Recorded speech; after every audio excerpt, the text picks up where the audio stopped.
अर्चना, कावेरी तुम्हारी जिम्मेदारी है। पता करो कि उसने अपना स्टेटमेंट क्यों बदला, और वो एनजीओ वाली देविका चौधरी, उसका क्या रोल है नई स्टेटमेंट के पीछे। और ललित, तुम स्कूल जाके पता करो, देखो महेश, प्रिंसिपल और बाकी का स्टाफ और क्या जानते हैं। मैं कालू से बात करता हूँ। एक और इम्पोर्टेंट चीज़ है, अजीब बात है कि वो इस केस फाइल में नहीं है। क्या मिसिंग है? डिटेल पोस्टमार्टम रिपोर्ट अब तक फाइल नहीं हुई है। नहीं हुई है? नहीं, हमसे छूटी नहीं है। डिटेल्ड रिपोर्ट अभी तक हमें मिली नहीं है, तो हम उसे अटैच कैसे कर दें? अपडेट तो होगा कल्पेश की कब तक आने वाली है। अब ये तो नंदिता जी ही बता सकती हैं कि रिपोर्ट कब तक तैयार होगी। 1-2 दिन और लग जाएंगे। जैसे हो जाएगा मैं आपको फोन करती हूँ। इन्वेस्टिगेशन के हिसाब से श्रुति के साथ जो कुछ हुआ उसका जिम्मेदार कालू यादव था, तो उसका डीएनए मैच किया गया था। नहीं, ऐसी कोई रिक्वेस्ट नहीं आई हमारे पास। और मैंने डॉक्टर रागिनी प्रधान का इंटरव्यू देखा था टीवी पर, लेकिन वो तो हमारे मेडिकल इन्वेस्टिगेशन टीम का हिस्सा है ही नहीं। मतलब ये डॉक्टर रागिनी प्रधान आपकी टीम में नहीं है? नहीं, जहाँ तक मुझे पता है वो तो प्राइवेट प्रैक्टिस करती है। हाँ, लेकिन जब हम विक्टिम की डेड बॉडी पोस्टमार्टम के लिए तैयार कर रहे थे, तब सब इंस्पेक्टर कल्पेश शर्मा ने डॉक्टर रागिनी प्रधान को अलग से बुला लिया था। एनीवे, मैं डिटेल रिपोर्ट तैयार कर रही हूँ, रेडी होते ही आपके पास भिजवा दूंगी।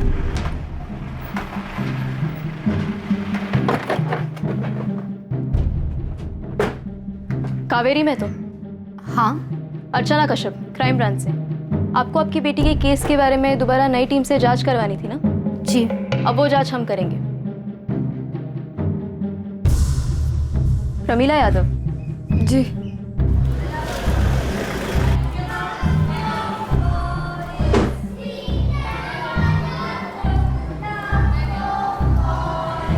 कुछ लेंगे सर? चाय, कॉफी? सीसीटीवी फुटेज जो पहली टीम को नहीं दिए थे आपने। और सीसीटीवी तो अभी लगना शुरू हुआ है श्रुति का केस होने के बाद, और सब जगह लगवा रहे हैं। आप चाहें तो चेक कर सकते हैं। महेश, मुझे 5 मिनट में तुम, निधि दहिया और दक्षा जायसवाल एक साथ यहाँ पर चाहिए। 5 मिनट में तो नहीं हो पाएगा, बच्चों की क्लास चल रही है। कब खत्म होगी क्लास? अरे ऐसे कैसे कह रही है? आपके फोन में आया था। 1 सेकंड, ये मेरा फोन देख लीजिए। इसमें आपको वो नंबर मिल जाएगा जिससे फोन आया था, बताया गया था कि मेरी बेटी के साथ जो है उसमें किशन भंडारी का ही हाथ है। इसकी कोई ज़रूरत नहीं है, ये नंबर हमारे पास भी है। फ़ोन पीसीओ से आया था और इसी पीसीओ से हमें भी एक कॉल आया था।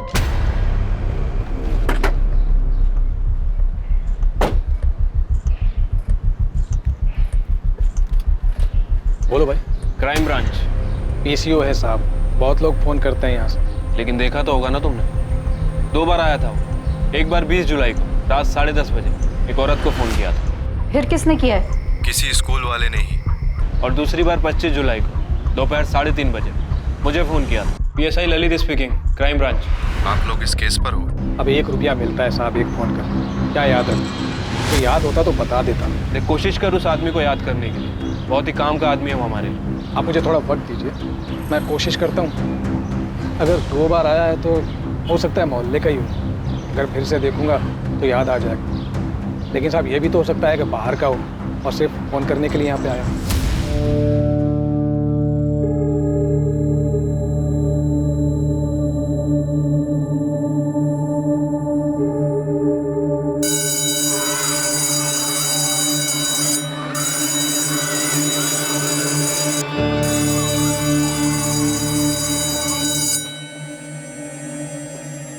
तूने अपने बयान में लिखा है कि जिस दिन श्रुति अकेली निशा के बिना घर पर आई और तेरी बीवी प्रमिला भी घर पर नहीं थी, उस दिन तूने श्रुति के साथ बहक गया था मैं साहब। श्रुति तो बहुत सुंदर दिखती है। बच्ची को अकेला देखकर संभाल नहीं पाया अपने आप को। ऐसा नहीं करना चाहता था, लेकिन हो गया। गलत किया श्रुति के साथ।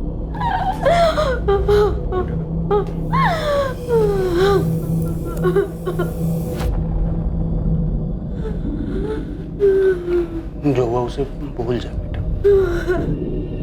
किसी को बोलना मत ना, मम्मी पापा को भी नहीं, है ना? समझ गई ना? नहीं तो वो लोग बोलेंगे तू झूठ बोल रही है, और मैं भी ये बोलूंगा कि तू झूठ बोल रही है। तू नहीं बोलेगी ना? मतलब तूने जबरदस्ती की? जी साहब। तो वो चुप क्यों रही? चिल्लाई क्यों नहीं? मुंह दबा दिया था। उसकी हालत और खराब हो गई, कब पता चला तुझे? जब पेट दर्द और उल्टी शुरू हुई तो डॉक्टर बन गया। 10 साल की बच्ची को दवा दे दी। कहां से लाया था दवा? एरिया की बाहर की दुकान से। दुकान का नाम? याद नहीं। जब श्रुति की मौत की खबर आई तब तो समझ में आ गया होगा कि तूने ही श्रुति को मारा है। पाप हो गया था साहब मुझसे। साहब मैं पापी हूं साहब, मुझे फांसी दे दो साहब। साहब मुझे मार दो साहब, फांसी दे दो साहब। कालू भाई ऐसा कर ही नहीं सकते। अरे बहुत सालों से जानते हैं हम उन्हें। एकदम गलत इल्जाम लगाया गया है उन पर। और तुम्हें स्कूल वालों पे इल्जाम लगाने के कितने पैसे मिले? अरे ओ मैडम, आप भी मिली हुई हो स्कूल वालों से? अब पिछली बार जो पुलिस आई थी उनसे? एक औरत हो के एक औरत के बारे में ऐसा सोच भी कैसे सकती हैं आप? किसी ने पैसे नहीं लिए मैडम, और ना ही मेरे पति ने कुछ किया है। प्रमिला यादव, तुमसे भी बात करूंगी मैं। पहले कावेरी से कर ले। सच बोल रही है प्रमिला। श्रुति और निशा दोनों बेटी जैसी है कालू भाई के लिए। ना मुझे ना मेरे पति को लगता है कि वो ऐसा कुछ कर सकते हैं। पहले तो तुम कुछ नहीं कहना चाहती थी, फिर वही एक फोन आया और तुमने सारी बात मान ली। क्यों? किसका फोन? और कालू को अरेस्ट करने के एक दिन बाद ही ये फोन क्यों आया? हाँ, अगर कोई शुभचिंतक ही था तो पहले क्यों नहीं बताया उसने? मुझे पहले भी लगता था कि कालू भाई श्रुति के साथ ऐसा कुछ नहीं कर सकते, उनका हाथ नहीं है इसमें। अरे जिसकी बेटी मरी उसकी बात तो आप लोग सुन ही नहीं रहे हैं। 13 तारीख की रात को हम सब साथ खाना खा रहे थे, सब ठीक था, हंसी मजाक चल रहा था। हम लोग खाना खा रहे थे और श्रुति खेल रही थी, निशा के साथ मस्ती कर रही थी। मुझे डांट लगाना पड़ा उसे कि खेल रोककर खाना खा ले। मैंने अगली सुबह उसे स्कूल छोड़ा। हंस रही थी, खुश थी, हर रोज की तरह। मर्द नहीं समझ सकते, लेकिन आप तो औरत है, आप तो समझ सकती है। सोचिए, एक 10 साल की लड़की को एक दिन पहले दवाई दी गई क्योंकि उसे बहुत दर्द हो रहा था और किसी को पता नहीं चलता। और ऐसा दर्द उसकी माँ से छुपा हुआ रह सकता है? बताइए जरा। माना कि नहीं छुपा सकती, लेकिन फिर आप लोगों ने ये बात पहली वाली टीम के सामने क्यों नहीं उठाई? अरे मैडम, चिल्ला चिल्ला के कहा था, लेकिन सुनना कहाँ चाहते थे वो लोग। कालू भाई को पकड़ने के बाद बस जैसे तैसे मामला खत्म करना था। आप देविका जी से पूछ लीजिए, वो थी साथ में जब मैंने बोला था। और देविका इस केस में कैसे आई? आपने बुलाया या खुद घुस गई? क्या फर्क पड़ता है मैडम, उनके रहने ना रहने से सच बदल जाएगा? सच बदलेगा नहीं, लेकिन सच बदलने की कोशिश जरूर की जा सकती है। आपकी बेटी की मौत हुई है, तकलीफ में थी वो। आप जानती है ना, अगर आप झूठ बोल रही है तो आप खुद उसके साथ अन्याय कर रही है। मैं अन्याय कर रही हूँ मेरी बच्ची के साथ? अरे आप लोग समझ ही नहीं रहे। ऐसा दर्द तो एक औरत भी सहन नहीं कर पाती है। श्रुति तो फिर भी बच्ची थी, सिर्फ 10 साल की, मेरे बगल में सोती थी। मुझे नहीं पता चलता क्या? वो चुप नहीं बैठती, मुझे बताती। मुझसे बेहतर मेरी बेटी को कौन जान सकता है? मैं नहीं मानती कि आप लोग जो कह रहे हो वो सच है।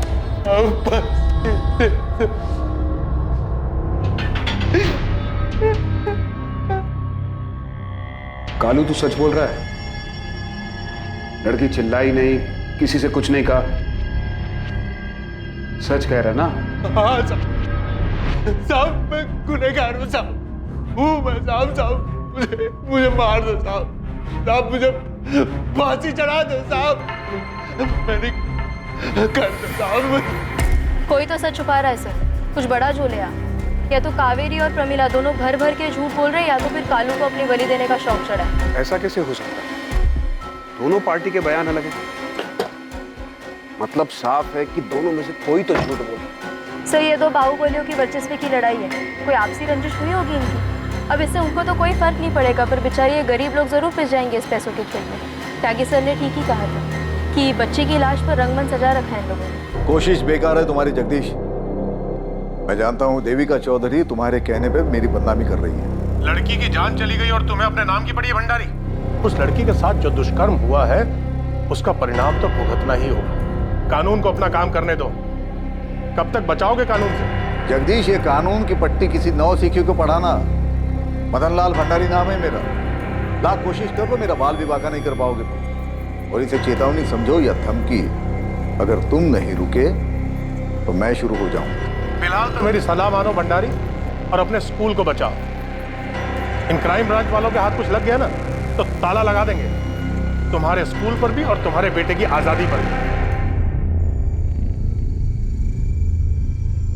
क्यों अस्पताल नहीं गए श्रुति के साथ? मतलब क्या कहना क्या चाहते हैं आप? अरे हमें तो जैसे ही पता चला तुरंत हम उसकी मदद में लग गए थे। तो फिर ये मदद आप लोगों ने आगे तक क्यों नहीं की? हाँ, क्यों सिर्फ 2 मिनट के सहारे उस दर्द में कराती हुई बच्ची को छोड़ दिया आपने? हिंदी जी, आप तो प्रिंसिपल हैं, आपने जिम्मेदारी लेकर क्यों किसी और को नहीं भेजा बच्ची के साथ? उतना खून देखने के बाद कुछ समझ में नहीं आ रहा था, पर फिर भी मैंने डॉक्टर को बुलाया, लेकिन उसे आने में वक्त लगता, इसलिए महेश जी ने तुरंत फैसला लिया और बच्ची को हॉस्पिटल भिजवा दिया। मैंने खुद डीएल मेमोरियल फोन किया और उन्हें बताया ताकि वो पहले से अपनी तैयारी करके रखें। हाँ, और आप लोग यहाँ पर अपनी तैयारी कर लें। देखिए, आप तीनों को एक बात मैं अच्छी तरह से बता दूं, मुझे सिर्फ सच सुनना है। किशन भंडारी ने किया ना ये? वो यहाँ रोज आता था या फिर कभी कभी? सर, किशन जी का स्कूल के मामलों से कुछ लेना देना नहीं होता। मैं नाम लेकर पूछ रहा हूँ, शायद पिछली टीम ने नाम नहीं लिया। क्या रोल क्या है किशन भंडारी का स्कूल चलाने में? कोई रोल नहीं है। आप भी यही कहेंगी दक्षा जी? मैनेजमेंट के बारे में मुझे कुछ नहीं पता, मैं सिर्फ एक टीचर हूँ यहाँ पर। आप तीनों मेरी एक बात कान खोलकर सुन लीजिए, अपराधी की मदद करना भी अपराध है।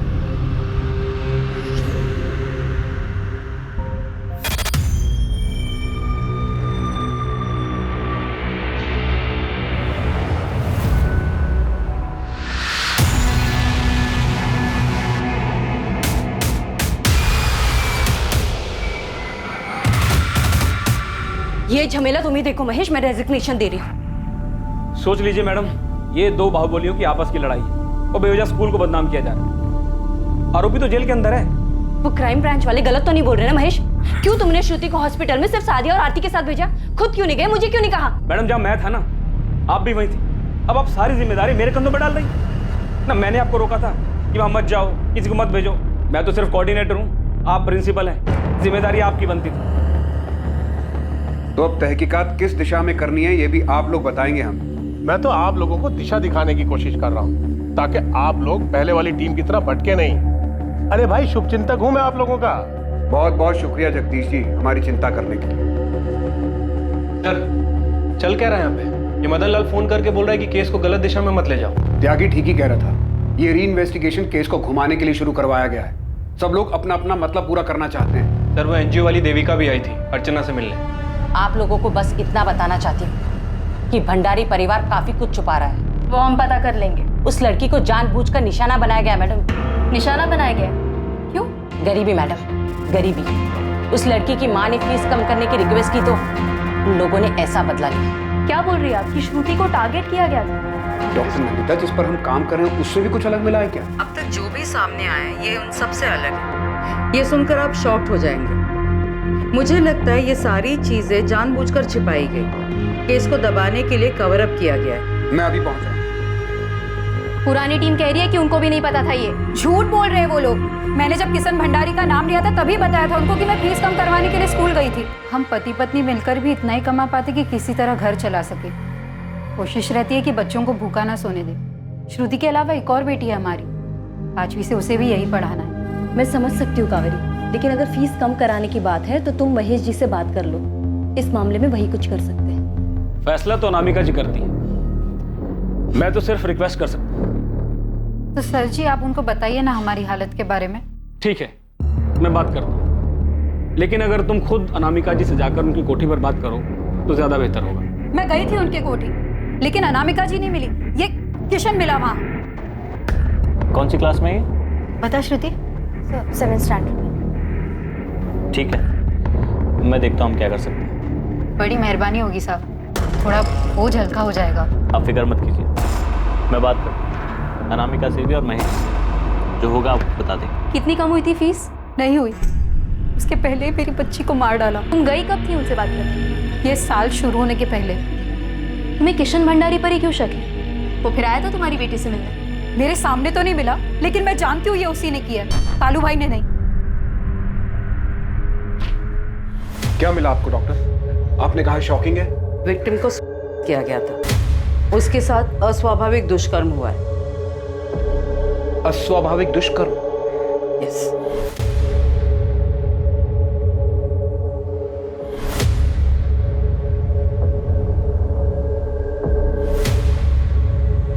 पूरे पोस्टमार्टम की हमने वीडियो रिकॉर्डिंग की है। इसके अलावा भी एक और चौंकाने वाली बात सामने आई ऑफिसर।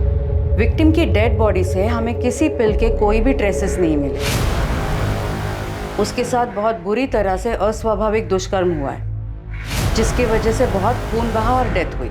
तो फिर ये प्रेगनेंसी वाली बात कहाँ से आ गई? मैं भी हैरान हूँ कि ये अफवाह सामने कैसे आई, जबकि श्रुति के साथ जो कुछ भी हुआ वो अननेचुरल थी, वो फिजिकली इमेच्योर थी। Physically immature?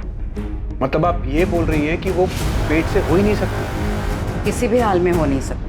मुझे ये समझ में नहीं आ रहा है कि डॉक्टर रागिनी प्रधान इस नतीजे पर कैसे पहुंची और उन्होंने इन स्पिल्स का जिक्र कैसे किया। जब मैं पोस्टमार्टम कर रही थी तो मुझे समझ में आ रहा था कि कुछ ना कुछ तो गड़बड़ है। हमने विसेरा और डीएनए प्रिजर्व किया है और अब मैं श्योरिटी के साथ कह सकती हूँ कि विक्टिम प्रेग्नेंट हो ही नहीं सकती।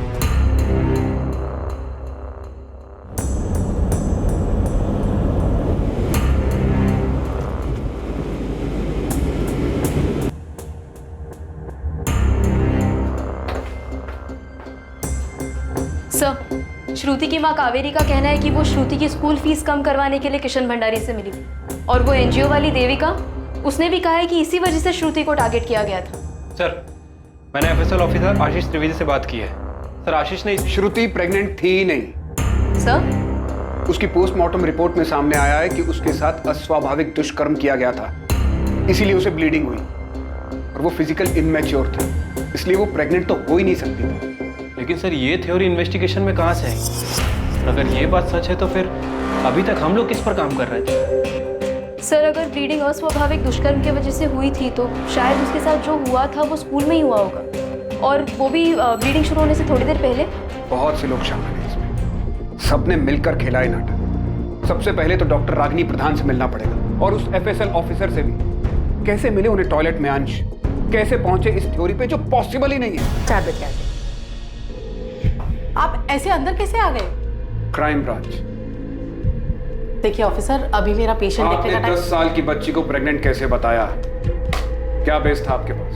एक्सक्यूज मी ऑफिसर, वहां मुझे पुलिस ने बुलाया था। मैंने वहां बाथरूम में ब्लड के साथ मांस का अंश पड़ा हुआ देखा था। उससे मुझे जो समझ में आया बता दिया। आप वो रिपोर्ट दिखाइए जो आपने सबमिट की थी। रिपोर्ट? कौन सी रिपोर्ट? मैंने कोई रिपोर्ट नहीं दी। मैंने पुलिस से सिर्फ इतना कहा था कि इस बात की संभावना है उस बच्ची को पिल्स दिए गए थे जिसकी वजह से मांस का टुकड़ा बाहर आ गया था। आपने इतने सेंसिटिव केस में संभावनाओं पे थ्योरी खड़ी कर दी। इसका दोष आप मुझे मत दीजिए ऑफिसर। मैंने सिर्फ पहली नजर में दिखने वाली बात कही थी, ये नहीं कहा था कि ऐसा ही हुआ होगा। हाँ, बल्कि ये जरूर कहा था कि वो लोग पोस्टमार्टम की रिपोर्ट ही माने, वही काम आई। देखिए ऑफिसर, मुझे वहां पुलिस ने बुलाया था और मेरे एक्सपीरियंस से जो मुझे समझ में आया वो मैंने बता दिया। और आपने कभी सोचा है कि आपकी ये रिपोर्ट भी गलत हो सकती है? आपके पोस्टमार्टम के डॉक्टर्स भी बिकाऊ हो सकते हैं। आखिरकार 2 बाहुबलियों के बीच की लड़ाई है और इससे ज्यादा सवाल अगर आपको पूछने हैं तो अपने डिपार्टमेंट वालों से पूछिए, पिछली टीम के लोगों से पूछिए। जहां से ब्लड सैंपल्स मिले वहां भी कुछ नहीं था। आशीष, मैं उस अंश की बात कर रहा हूँ। टॉयलेट में था वो। नहीं के बराबर था वो। हमें जहां पर बताया गया था हमने हर जगह पर चेक किया, क्लासरूम, टॉयलेट और जहां पर भी खून था।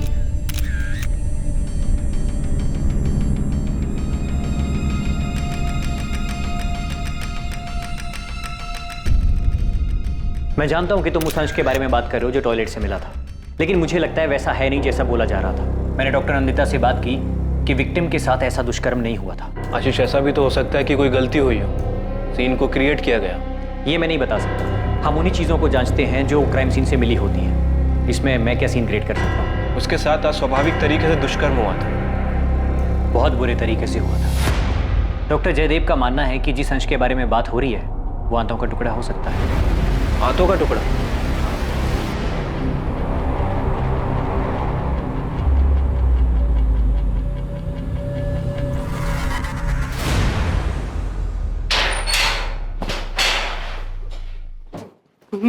सच उगलवाने के लिए मैंने बहुत क्रिमिनल्स की हड्डी तोड़ी है, लेकिन पहली बार झूठा इल्जाम अपने सर पर लेने वाले को पीट रहा हूं मैं। बता, बोल, किसके लिए बलि का बकरा बन रहा है तू? बोल कालू, किसके लिए बलि का बकरा बन रहा है तू?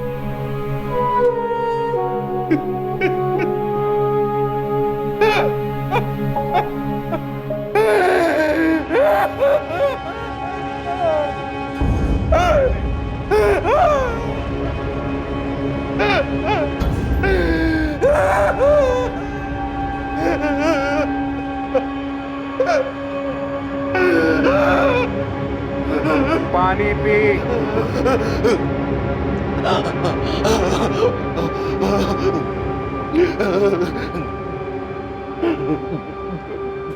क्यों किया कालू? किसके लिए? किसके लिए साहब? किसके लिए?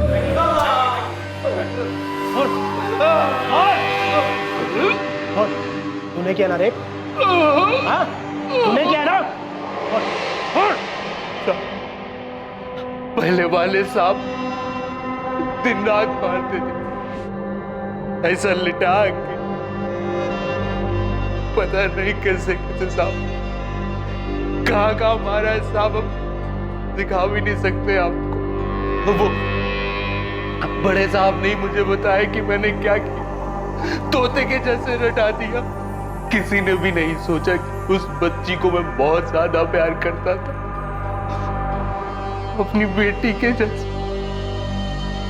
मेरी बात किसी ने नहीं मानी, किसी ने नहीं मानी साहब। लेकिन मैंने तो नहीं मारा तुझे, आराम से पूछा था, फिर सच क्यों नहीं बोला तू? वो साहब लोग भी आते थे तो यही बोलते थे, लेकिन अगर मैंने कुछ किया हो तो बताओ। वो पूछते थे फिर मारते थे, पूछते थे फिर मारते थे। परेशान हो गया था, मैंने तो उम्मीद छोड़ दी, इसीलिए वही आपसे बताया साहब। अरे बाहर जाके मैं करूंगा भी क्या? दुनिया की नजरों में हजारों सवाल होंगे, सब बलात्कारी कहेंगे मुझे, अपनी बेटी का ही बलात्कार, अपने घर वालों से कैसे नजर मिलाऊंगा साहब? उम्मीद मत छोड़ कालू। श्रुति की मां कावेरी ने भी यकीन नहीं किया कि तू ऐसा कुछ कर सकता है। तुझे पकड़ा तो उन लोगों ने हंगामा कर दिया। हम इस केस की जांच फिर से करते हैं। तो आप लोग मुझे बचा लेंगे? तुझे तुरंत तो नहीं छुड़वा सकता, क्योंकि चार्जशीट में तेरा इकरारनामा है। लेकिन इतना भरोसा रख कि अब कोई तेरा बाल भी बांका नहीं कर पाएगा। ललित, पूरी भंडारी फैमिली, सारे स्कूल स्टाफ को उठा लो। प्रिंसिपल, टीचर्स, कोऑर्डिनेटर, कोई नहीं छूटना चाहिए। डीएसपी सर के ऑर्डर्स हैं हमारे पास। कोई प्यार से न माने तो घसीट कर ले आना सबको। और अर्चना, 2 घंटे के अंदर तुम्हें स्कूल को सील करने का ऑर्डर मजिस्ट्रेट के ऑफिस से मिलेगा। सबसे पहले हमें स्कूल को अच्छे से छानना होगा। ठीक है सर। सर, श्रुति के बगल में बैठने वाली लड़की प्रिया, उसे बुला लूं? सर, उसी ने हमें बताया था कि श्रुति क्लास से बाहर गई थी। पेरेंट्स के साथ बुलाओ उसको, बात करते हैं, देखते हैं क्या बताया था उसने पहली टीम।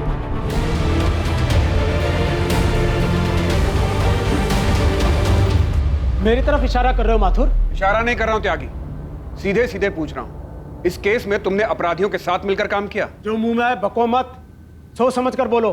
हमने वही किया जो इन्वेस्टिगेशन में पता चला। और ये पोस्टमार्टम की रिपोर्ट तो अभी आई है ना? क्या अब तक हम हाथ पर हाथ धरकर बैठे रहते? खेल खेल रहे हैं ये लोग। तुम क्यों चिढ़ रहे हो कल्पेश? तुम्हारा खेल बिगड़ गया इसके लिए? मिली भगत सामने आ गई सबकी। अब ये भी बता दो कि डॉक्टर रागिनी प्रधान कहां से आ गई इसमें? सुना वो तुम्हारी जान पहचान वाली है? मेरी जान पहचान वाली है, इसीलिए अर्जेंट में आई, क्योंकि टॉयलेट में कुछ पड़ा हुआ मिला था और वो बहुत बड़ा सबूत साबित हो सकता था। पानी में बह सकता था, वेस्ट हो सकता था। ऑन द स्पॉट डिसीजन लेना था, एक्सपर्ट की जरूरत थी, इसलिए डॉक्टर रागिनी प्रधान को बुलाया। समझ में आया? असली रिपोर्ट को साफ करने की पूरी तैयारी कर ली थी तुमने। किसके कहने पे किया ये सब? रिपोर्ट में और क्या क्या बदला सबने मिलकर? त्यागी, उस बच्ची को किया गया था। फिजिकली इमेच्योर थी वो बच्ची। कैसे दबाई ये बात? बाहुबली लोगों का आते हैं इन सब में। अगर उन्हें कुछ दबाना ही है तो वो पोस्टमार्टम रिपोर्ट भी तो बदल सकते हैं। मैंने पहले बताया था माधव, रंगमंच सजाया गया बच्ची की लाश पर। यह केस उतना आसान है नहीं जितना दिखाई देता है। आग का कुआं है, जितनी गहराई में उतरोगे उतने जलोगे। बचोगे तो तुम भी नहीं त्यागी, क्योंकि तुम भी इसी रंगमंच का हिस्सा हो। सच्चाई को तो मैं खोद निकालूंगा, चाहे तुमने उसे कितने गहरे में क्यों ना दबा के रखा हो। और एक रिपोर्ट और बनेगी कि कैसे वर्दी पहन के तुम लोग अपराधियों के साथ जाकर मिल गए। ठीक है, हमने अपना काम किया, तुम अपना काम किया। लेकिन एक बात याद रखना, हम और तुम उन लोगों में से नहीं है। हम लकीर के इस तरफ। नहीं त्यागी, मैं तुम्हारे हम में शामिल नहीं, मैं तुम्हारी तरफ नहीं।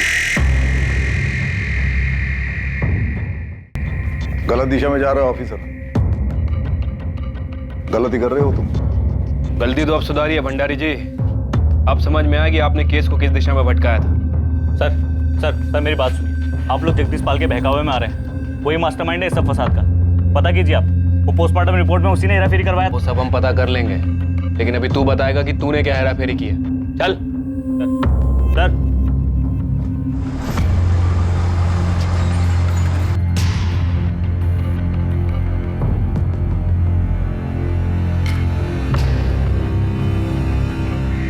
आपकी बच्ची की मौत का इस्तेमाल कर रहे हैं लोग कावेरी जी। आप सही थी, बहुत बुरा हुआ है आपकी बच्ची के साथ, लेकिन वो नहीं हुआ जो हमें बताया गया है। मतलब कालू भाई ने कुछ नहीं किया ना? नहीं, स्कूल में से किसी ने किया है। किसने? किशन भंडारी ने किया? हम पता लगा रहे हैं और बहुत जल्द आपको भी बता देंगे। इन लोगों ने सबूत मिटाने की कोशिश की है, लेकिन हम लोग इन्हें छोड़ेंगे नहीं, पकड़ के रहेंगे। कुमार साहब को बोलो और भी काम है हमें, जो भी बात करनी है जल्दी करो। सुना नहीं क्या तुमने?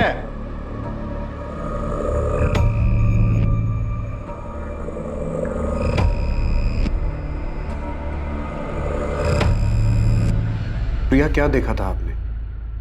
श्रुति दक्षा मिस की क्लास के पहले बाहर गई थी। कहाँ गई थी बेटा?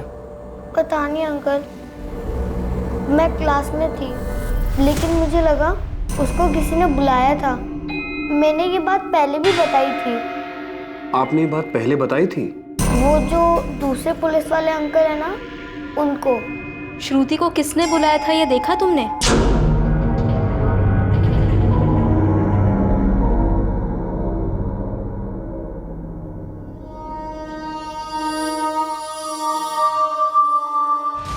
कौन था वो प्रिया? किसने बुलाया था? किशन भंडारी था?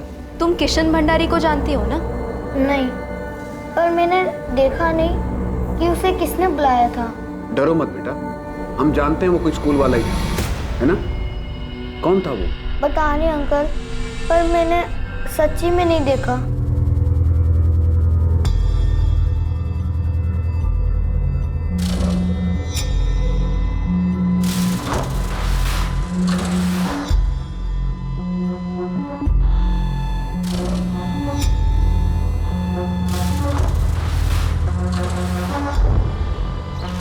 से बाहर आई।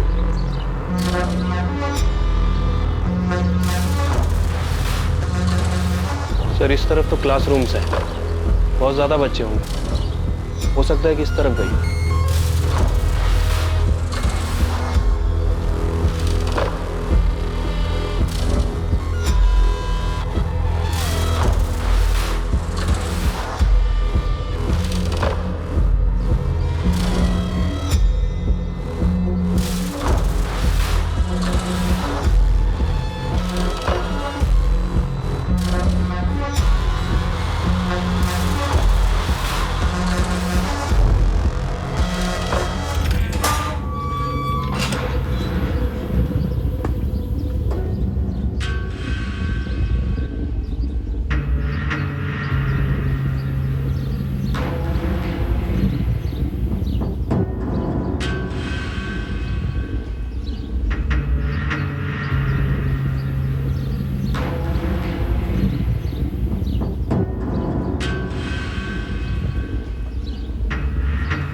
ये क्या है? साहब, स्टोर रूम है। ताला क्यों लगा स्टोर रूम? साहब, चाबी हमारे पास नहीं। जल्दी लेकर आओ। ललित, स्कूल में कुछ हुआ और किसी को पता ही ना चले, ऐसा तो नहीं हो सकता। तो बच्चों को पता नहीं चला, एक बात समझ में आती है, यहाँ स्कूल में हर आदमी बच्चा बनने की कोशिश कर रहा है। तो मुझे लगता है कि स्कूल में जो भी हुआ है, ये प्रिंसिपल और ये महेश हमसे मिलकर छुपा रहे हैं। 14 जुलाई को लगभग 10:20 पे श्रुति क्लास से बाहर गई और लगभग 11:05 तक वापस आ गई। किसने बुलाया था उसे?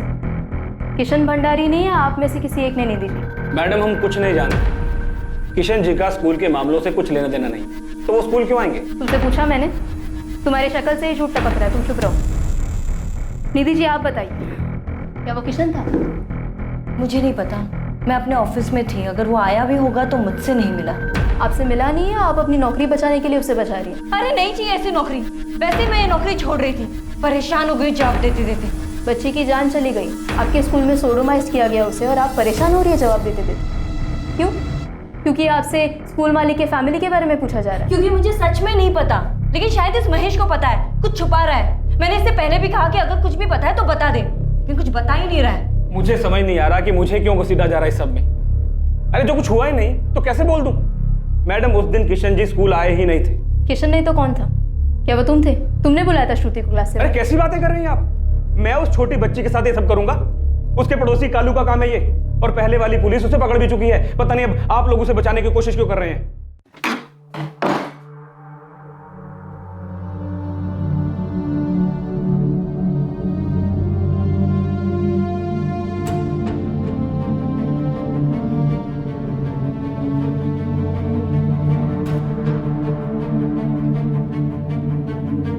इस कमरे से कभी कोई सैंपल ही नहीं लिया गया सर, शायद इसीलिए फॉरेंसिक रिपोर्ट में इस कमरे का कोई जिक्र ही नहीं है। इस कमरे पर किसी का ध्यान ना जाए इस बात की पूरी कोशिश की गई होगी। इस कमरे की आखिरी बार सफाई कब हुई थी? 14 जुलाई को, लड़की को हॉस्पिटल भेजने के बाद। साहब मुझे कुछ नहीं पता, मैंने इस कमरे को नहीं साफ किया है। तो फिर किसने की थी? पता नहीं साहब, यहाँ ताला लगा हुआ था। जो अब तेरी जबान पे लगा है। देख हरी, हम जानते तुझे सब पता है। उस बच्ची को इसी कमरे में लाया गया था ना? मैं सच बोल रहा हूँ साहब, मुझे कुछ नहीं पता है, मेरा यकीन कीजिए साहब।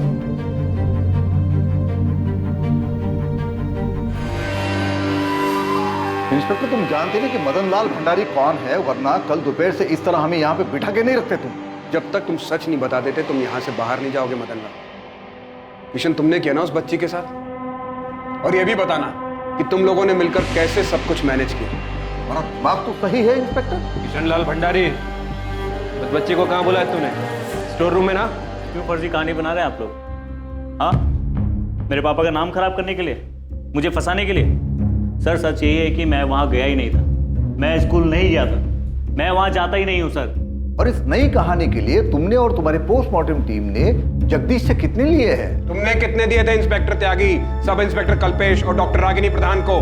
नहीं जानते मैं क्या कर सकता हूँ। ये क्राइम ब्रांच है, यहाँ हम जो चाहें वो कर सकते हैं तुम्हारे और तुम्हारी फैमिली के साथ। तुम कुछ नहीं कर पाओगे। नामिका भंडारी, माना किशन भाई है तुम्हारा, लेकिन इसने 10 साल की छोटी सी बच्ची के साथ हैवान जैसा सलूक किया है। फिर क्यों बचा रही है इसे? कुछ नहीं किया है मेरे भाई ने। इंस्पेक्टर जब तक तुमसे ना पूछूं चुप रहो।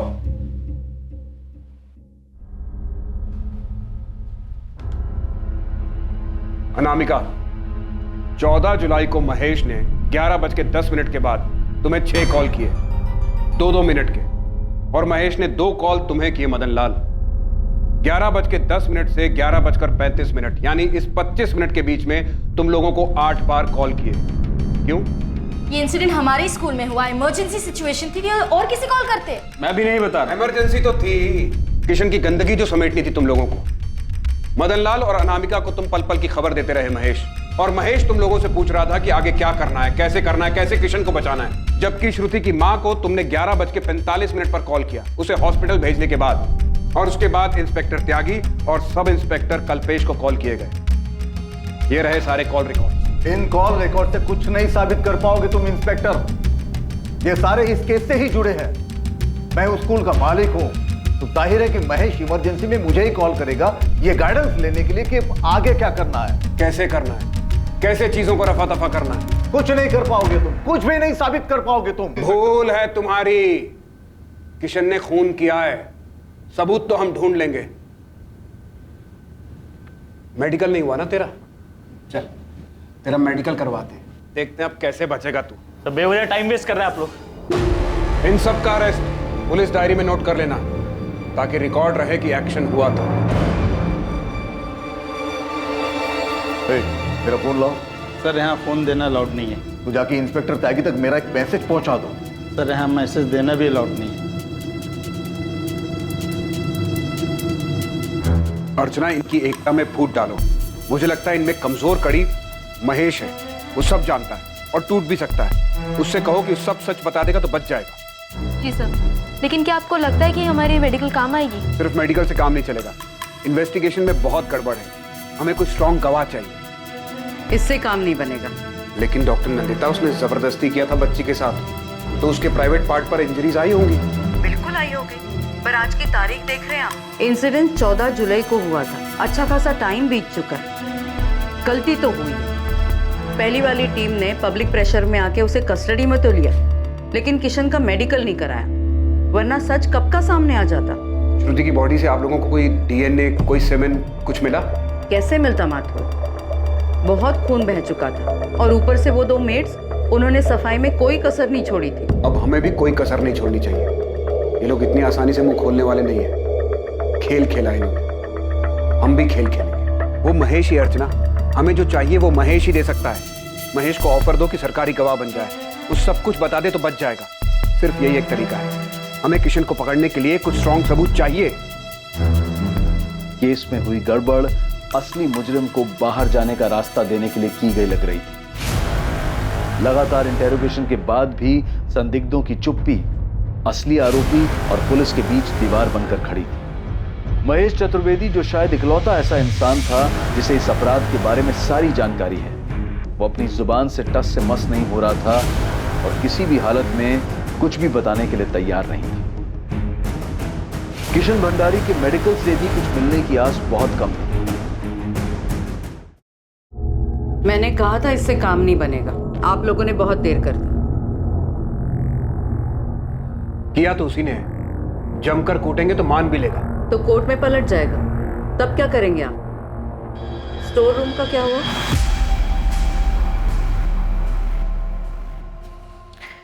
कहाँ से लेकर आऊं मैं कुछ ललित?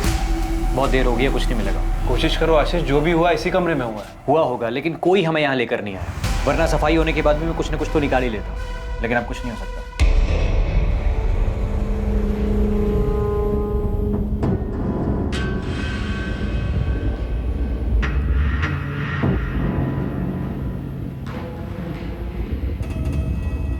नहीं किया तू, कुछ नहीं होने दूंगा तुम्हें। बस 1-2 दिन रुक जा, बेल हो जाएगी हमारी।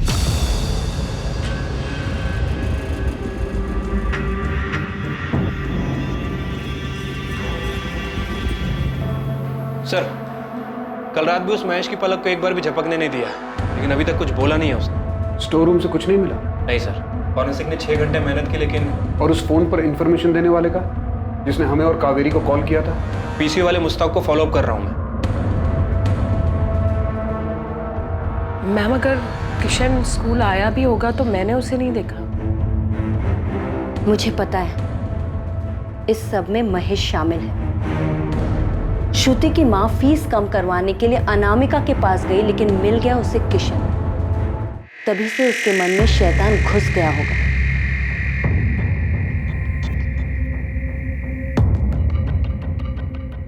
हमने भले ही उसे नहीं देखा, लेकिन किशन स्कूल जरूर आया होगा।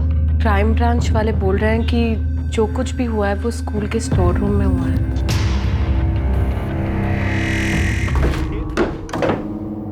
ये ड्रेस तो आप पहले ही देख चुके हैं, इसमें सिर्फ खून है। डॉक्टर नंदिता, हॉस्पिटल आते वक्त श्रुति ने ये ड्रेस पहना था?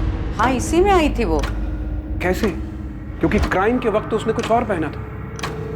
नहीं, ये कपड़े नहीं थे। ये ड्रेस लाने के पैसे तो मैंने दिए थे, लेकिन श्रुति ने स्कूल यूनिफॉर्म पहना था। स्कूल यूनिफॉर्म इतना खून खून हो गया कि हमने उसके कपड़े चेंज किए थे। बच्चे का पूरा यूनिफॉर्म, सारा कपड़ा खून खून हो गया है। तो एक काम कर, ये पैसे पकड़ और दूसरे कपड़े ले। तो फिर स्कूल यूनिफॉर्म कहाँ है? मुझे नहीं पता सर। क्या बोल रहे हो कल्पेश? दिया ही नहीं? हाँ सर, यूनिफॉर्म दिया ही नहीं था हमें। दिया नहीं था, डिस्ट्रॉय कर दिया त्यागी। लिमिट में रहो माथुर, ज्यादा हो रहा है। अगर ऐसा हुआ ना त्यागी, तो मैं भूल जाऊंगा कौन वर्दी वाला और कौन नहीं। सबूत मिटाने का चार्ज सब पर लगेगा। हमें यूनिफॉर्म कभी मिली ही नहीं, और अगर यूनिफॉर्म डिस्ट्रॉय हुई भी है ना तो महेश ने की होगी, जाकर उससे बात करो।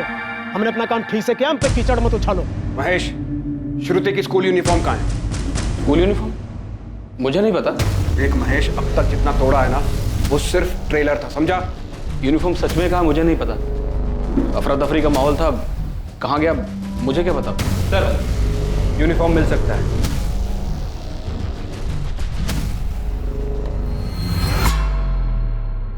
आरती और साद्या, श्रुति के कपड़े तुम दोनों ने बदले थे ना? हाँ, हमने ही बदले थे। स्कूल यूनिफॉर्म पहना था उसने। अभी कहाँ पर है वो? सर, श्रुति का बैग और यूनिफॉर्म स्कूल में ही था। महेश सर ने बोला कि दोनों को पैक करके उसके घर पे दे दो, तो मैंने दे दिया।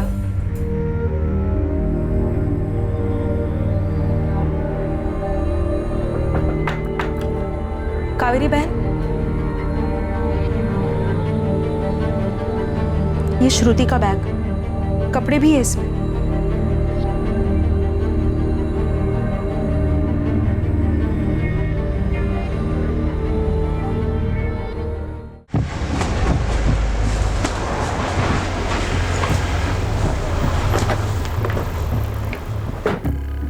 यूनिफॉर्म मिला कावेरी? हाँ मिला।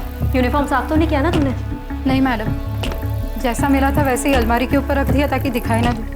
इसे देखने की हिम्मत नहीं तो साफ क्या करते। सही क्या कावेरी? खून तो सूखा ही था, लेकिन अगर इसमें सीमन गिरा है तो मुझ पे छोड़ दो, मैं डीएनए निकाल कर आपको दे दूंगी। डू इट नंदिता, जो हो सके वो करो।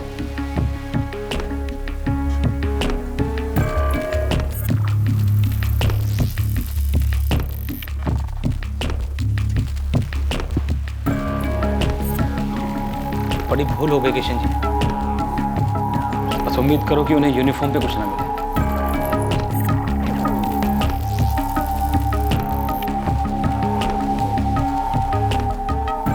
श्रुति, हाँ वो 7th क्लास में है ना, उसकी माँ को फीस कम करवाना था उसका। हाँ जानता हूँ। हाँ तो लेके आ, मैं बात करता हूँ। ठीक है, बुलाता हूँ। हाँ पैसे नहीं, स्टोर रूम में लेके आ।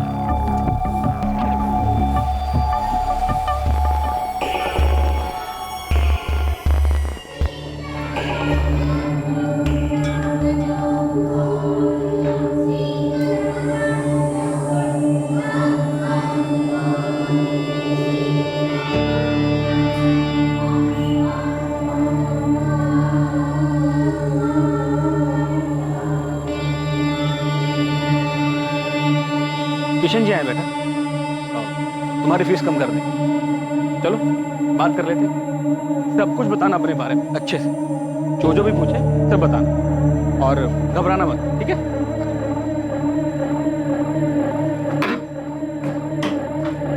चलो। Good morning sir. Good morning, कैसी हो तुम? मैं ठीक हूँ सर। आओ।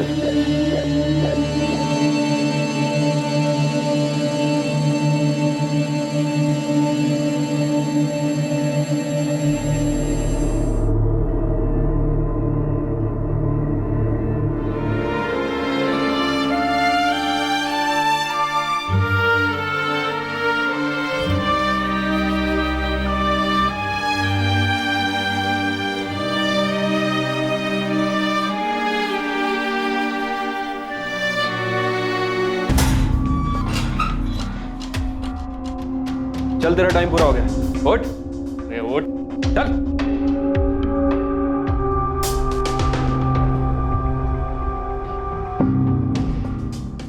तुम्हारा एविडेंस मेरे हाथ में है माथुर। मैच हो गया? हाँ मैच हो गया। श्रुति के कपड़ों से जो सीमन मिला था वो किशन भंडारी के डीएनए से मैच हो गया। मिल गया, उसी कमीने ने किया है। साइंटिफिक एविडेंस मिला है सर, इससे बेटर और क्या होगा। अब इस महेश और किशन को तबीयत से तोड़ते हैं और उसके बाद इन्हीं से क्राइम सीन रिक्रिएट करवाते हैं। ठीक है, करवाओ। किशन भंडारी पर आईपीसी की धारा 377 अप्राकृतिक रूप से यौन संबंध बनाने के लिए, धारा 302 हत्या के लिए और महेश चतुर्वेदी पर धारा 304 गैर इरादतन हत्या के लिए और धारा 202 अपराध की जानकारी छुपाने के चार्जेस लगाए गए। किशन भंडारी के पिता मोहनलाल भंडारी पर आईपीसी की धारा 109 अपराध करने को उकसाने के लिए और धारा 201 सबूतों से छेड़छाड़ के चार्जेस लगाए गए। पुलिस की पहली जांच टीम को सस्पेंड कर दिया गया और अपना कर्तव्य सही तरह से ना निभाने के कारण उनके खिलाफ जांच के आदेश दिए गए। कालू यादव को उस पर लगे सभी आरोपों से बाइज्जत बरी कर दिया गया।